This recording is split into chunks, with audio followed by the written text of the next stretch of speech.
This is the story of Saint Edmund, king and martyr. Saint Edmund is the patron of plagues, epidemics, kings and presidents, miraculous healings, nations, torture victims. He's England's original saint and the wolf in the crown. His feast day is on November 20th, and his biographer was the Abbot of Fleury. Saint Edmund was born in 841 AD.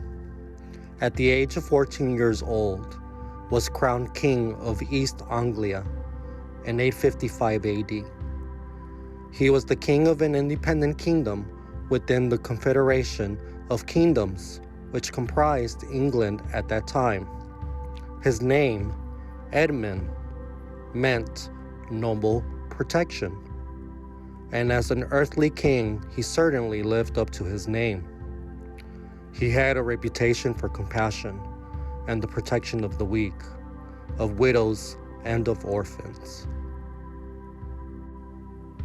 This flag is an English Anglo-Saxon white dragon flag, which is often carried in honor of Saint Edmund. His greatest challenge, however, was the invasion of his kingdom by the Danish Vikings. They weren't complete foreigners to the people of East Anglia. They were of the same race, and in fact, their languages were so similar that they were able to understand one another. Some believe that it was Ragnar, Lothbrok's son, Ivar the Boneless, who orchestrated the raids. The Vikings attacked and destroyed churches and monasteries, homes and villages all throughout the kingdom.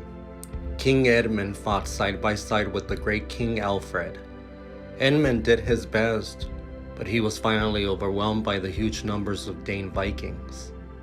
In 869 AD, at Hoxne in the north of Suffolk, King Edmund was captured.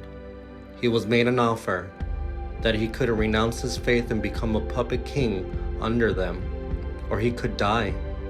For King Edmund, that was not a choice. He would never renounce his faith, and so he chose death. Saint Edmund was then scourged and bound, then tied to an oak tree where arrows were fired at him, as for target practice. Finally, after suffering immensely, he was beheaded on November 20th. His body parts and head were scattered in different directions, of the forest to the wild beasts. The people of the land found his body parts, and his head was miraculously reunited with his body after searchers followed the cries of an ethereal wolf that was calling out in Latin, "Hec, hec, hec," meaning, "Here, here, here." The wolf was protecting the saint's head from harm. Those that witnessed the event claimed his body parts reattached themselves to his body. It was like his body was healing itself. He was entombed in a small chapel, and there he rested among his people. In 902 AD, his body was taken to nearby Bedericksworth, where King Athelstan established a shrine in his honor. This shrine quickly became associated with healing miracles. In the year 1020, King Canute founded a Benedictine abbey on the site. This abbey became a place of pilgrimage, and Bedericksworth became Bury St. Edmund's. Edmund was soon established as England's patron saint. During the Middle Ages, his shrine became a must-see destination, as popular as Canterbury. Visited by pilgrims from all over Christendom, Bury St. Edmund's thrived, and Edmund's Abbey became one of the most important and prosperous in Europe. That all changed with the dissolution of the monasteries. This immense abbey was demolished and Edmund's shrine destroyed. Yet there was never any mention of what became of his body.